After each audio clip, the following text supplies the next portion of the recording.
India Hicks is King Charles' goddaughter. You might remember she was also a bridesmaid in his wedding to the late Princess Diana.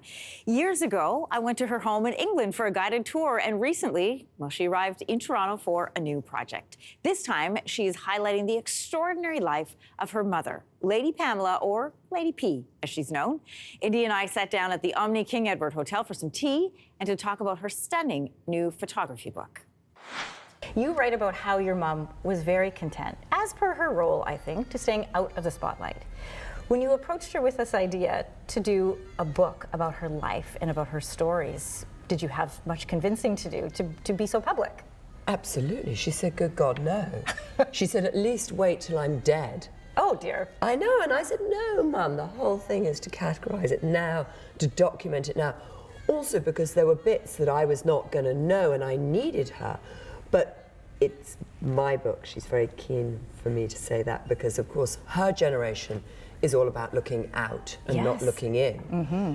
She did a book which we documented about her time with the Queen and up until India, but nothing beyond being married to David Hicks, because that for her felt like more of a historical documentary.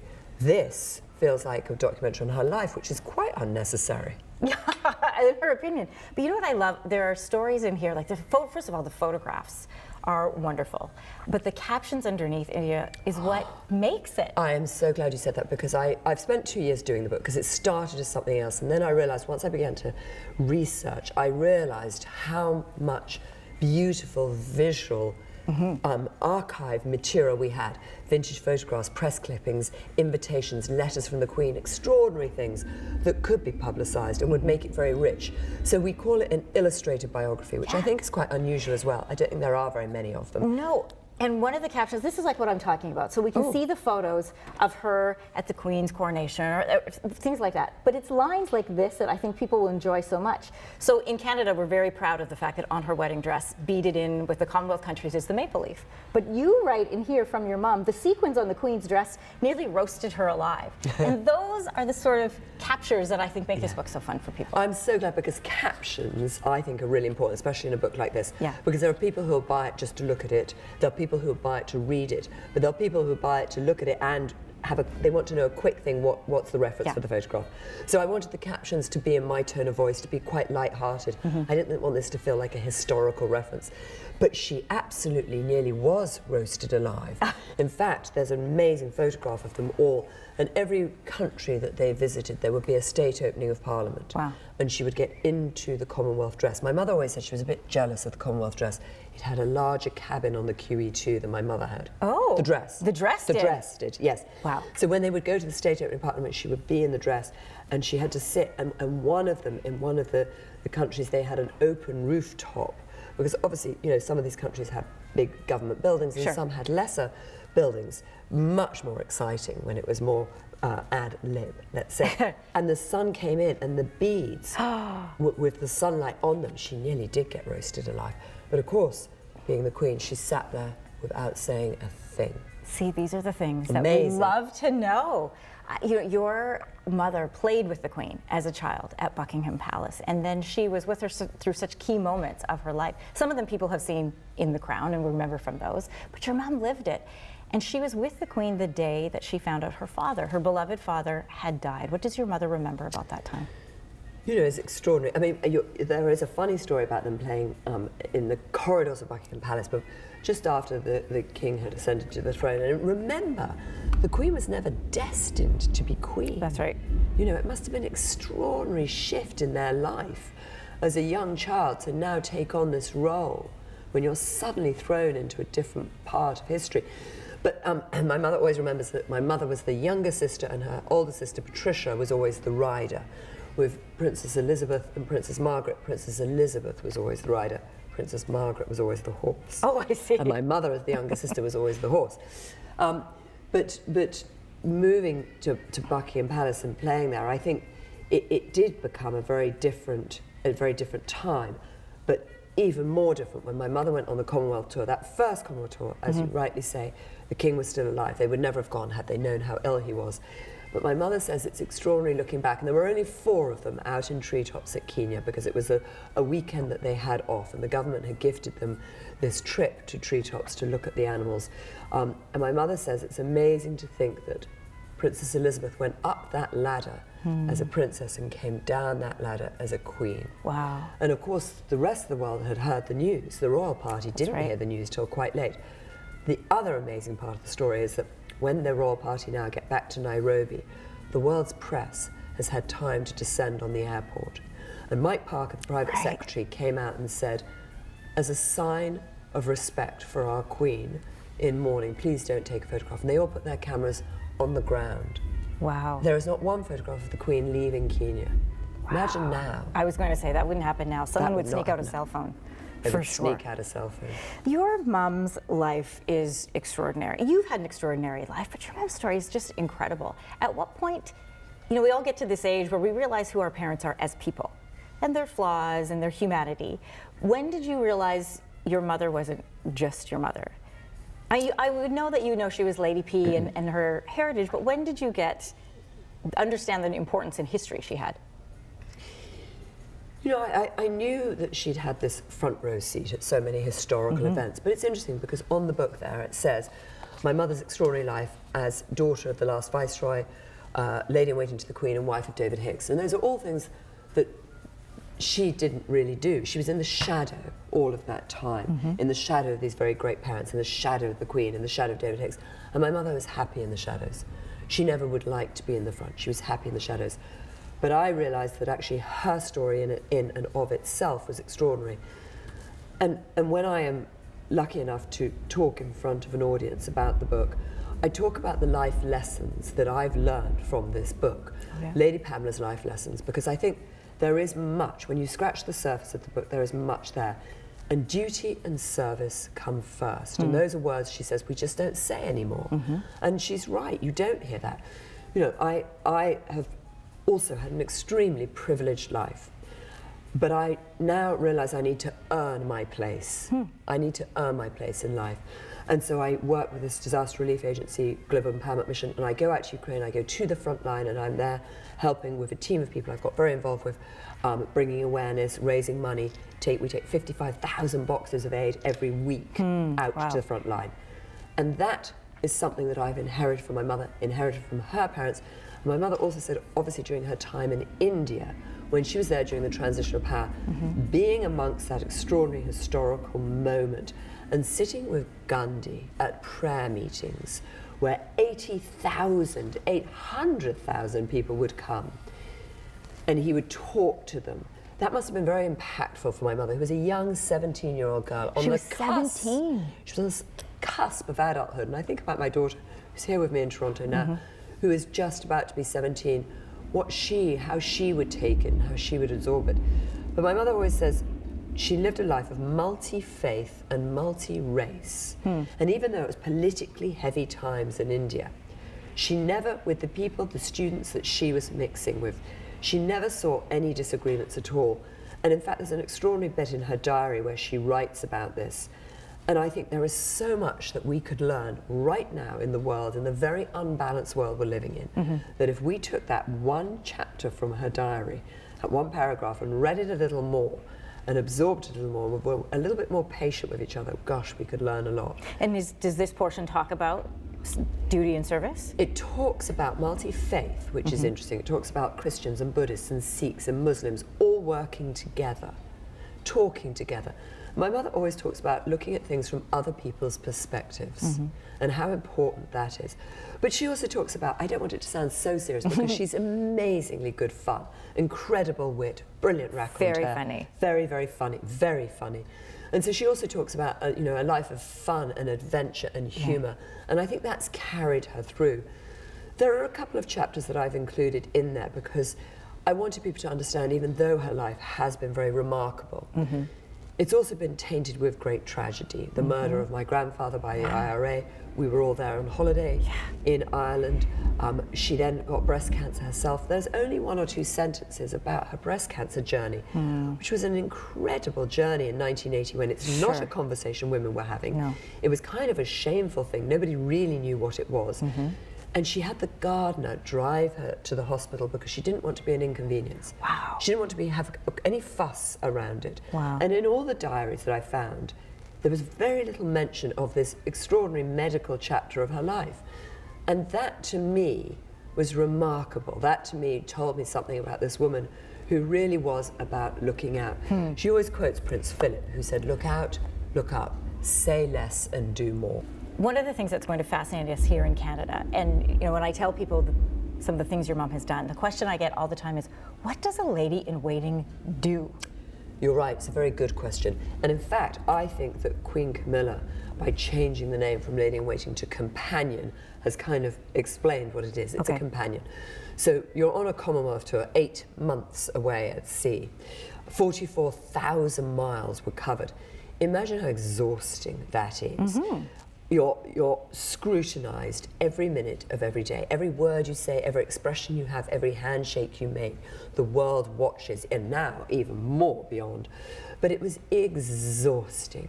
You need someone who's going to be there behind you, just behind you, with your handbag, with your lipstick, to take the bouquet of flowers, to help you with moving the dress back into position, to make sure your hair is perfect. It's not your dresser. Your dresser would be still staying on board the boat or in the government house or wherever. It's a role that's very unique. It's someone who also understands the etiquette, understands when you're at a reception waiting for the Queen to join, you understand who's the most important person in the room, the role they have, so you know who to guide the Queen to shake the hands of, you know the titles of everybody, you know the order, the placement of everything, so that you yourself have grown up in a similar environment with a similar background, so you're very used to hosting, to being there, to understanding the protocol of it all. But of course, you're also 2 steps behind, you're in the shadow. So it's a very unique role. And I think there was a time and place for it then, because those Commonwealth tours were huge. Now, of course, with the modernization of monarchy, we're looking at a very different Commonwealth tour in a much more modern way, and not nearly on such a grand scale. But the Queen always said how important Commonwealth was. And of course, we're here in Canada. And she said it's a very unique situation to have countries that voluntarily come together. There is such strength in that. And she loved Canada, which we love as well. She loved Canada. Loved Canada. Is it a bit, India, like being a friend, a bit like being a producer, a bit like being an assistant, a lady in waiting, I mean, and a bit like being a friend? Like, you would need some friends around you if you're going to be gone from home and family for 8 months at a time. That's exactly right. I love the producer, the assistant, the copywriter, the runner. they're all of those things. Of course, there's a team. There's a whole household staff and a hierarchy to the household staff. I love the role of mistress of the bedchamber. That is a role that exists today. Mistress of the bedchamber. And they get you ready for bed. And they have page of the back stairs. Right, that one I page knew of the about. back stairs, fantastic. Yes. No, Mistress of the Bedchamber is frightfully grand. No, she's a very grand duchess from somewhere who would have inherited the role. But it's just these wonderful traditions that actually do serve a purpose. And now we see with this extraordinary king that we now have on the throne how relevant he's making everything. He is making it relevant. I remember visiting your home, and it was a bit like being in a museum. And I love that you had 1950 shower caps mixed with the, sort of the Empress of India scroll carriers or things like that. But you also have access to this incredible archive of slides and photos from that time. Can you tell us the story, though, of getting those slides turned into photographs? Snappy snaps, I think, is involved. Snappy snaps, absolutely. You're brilliant. You've done your homework so well. So when I began to really dig deep on the book, and I realized it wasn't just going to be a reading book, it was going to be an illustrated book with all this rich, extraordinary content, I went into what my parents called the muniment room, where they live in Oxfordshire, and I began to dig deep. I began to dig deep in those archives. And I came across this funny little box of slides, and it was so dusty, and I held them up to light. I couldn't even really see what was on the slide. So I nipped into Oxford, and I nipped into Snappy Snaps, who develop slides still. And I went back 3 days later to pick up my box of slides, and there was an entire roll of the Queen. Wow. The Queen having tea, the Queen with her corgis, the Queen on a horse, the Queen getting ready for Trooping of the Colour. And I was thrilled, of course, because there were these pictures that had never been seen before. Most of them I kept private. 2 I felt that could be shown and shared in the book. One in the courtyard of Buckingham Palace. She's either dismounted or is about to mount for the Trooping of the Colour. And the other one is riding with my mother at Broadlands, her home in Hampshire. But I did wonder, what do the dudes at Snappy Snaps think? This is what I was thinking. And this whole series of pictures of the late Never Queen. seen pictures of the Queen. Yes, they didn't say a thing. They didn't say a thing? No, they didn't say a thing. It's amazing for them. I want to go back to Lord Mountbatten. And you mentioned very briefly that you were there, but you write about what that moment was like. Tragic. You know, we saw this, people who watched The Crown would have seen this, people who were there for history would have read this. But you were there as an 11-year-old girl. What do you remember about that time? He's out on the boat, it's blown up by a bomb, by the IRA, such grief for now King Charles. But what do you remember about that, being an 11-year-old? Well, it was deeply shocking and traumatizing. I had obviously never heard the words political assassination before. Sure. I was very confused. But I think more about how my mother must have been dealing with it at the time, because she is really the only adult left on the ground. Her sister is on a life support machine in the hospital. Her brother-in-law, they think, is going to lose his life. My aunt's mother-in-law died the next morning. My grandfather is dead. My aunt's twin son has been murdered. Our wonderful Irish boat hand dies in the explosion. The Dachshund Tweeger dies in the explosion. There is chaos. It's just chaos. There are helicopters and police and detectives. And that to me was very confusing. We were all taken in and interviewed in this room. And I had no understanding of really what was going on at all. But being interviewed by a detective about the murder of my grandfather was disturbing. But I think how difficult it must have been for my mother. But the lesson again, the lesson there that we learn is about moving forward and looking towards the light. And my aunt, who lost the most, said, we will not let this affect our family. We will not lead our lives governed by bitterness. Despite the ruthless display of violence from the IRA, we will not let this affect us as a family. And my aunt, who also had a wonderful sense of humour, went on to call it her IRA facelift. Yes, she had dark something humour. Like dark humour, very English humour. She had something like 120 stitches through her eyes because she was so close to that explosion, to the detonation, and yet survived and went on and became very, very involved with the Lost Twin Society, and helped and coached and nurtured other mothers who had lost a twin or lost a son or lost a daughter. She was a remarkable woman. The default to service and duty, always. Correct. I want to ask you about a phone call, September 8th, 2022. You receive a phone call that the late Queen has had a stroke and she may not make it until morning. You reveal that in the book. And then you had to phone your mother. How did she respond? You know, as a world, we were all shocked because only days before we'd seen the Queen. One of her last acts of service was to send a message to victims in Saskatchewan who'd been victims of a mass killing there. Right to the very end. Right to the very end. Duty and service.